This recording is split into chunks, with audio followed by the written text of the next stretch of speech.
समृद्धी महामार्गाच्या शेवटच्या टप्प्याचं लोकार्पण। मुंबई ते नागपूर प्रवास केवळ 8 तासांमध्ये शक्य।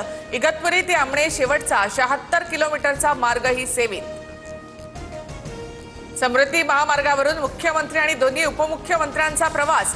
आधी शिंदे यांच्यानंतर स्टीअरिंग फडणवीसांच्या हाती, तर आम्ही तिघे उत्तम ड्रायव्हर, 3 शिफ्टमध्ये काम करतो, फडणवीसांची प्रतिक्रिया।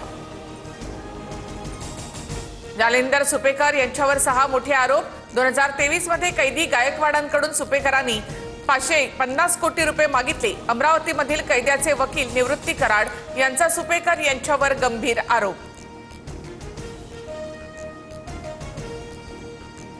गायकवाड कुटुंबाकडून माझ्या मुलीचा विकृतपणे छळ, मुलगी जिवंत वाचवण्यात आम्ही यशस्वी। सुपेकरांनी कैदेतील 550 कोटी मागितलेल्या गायकवाडांचे सासरे माजी आमदार दीपक साळुंखे यांचा आरोप।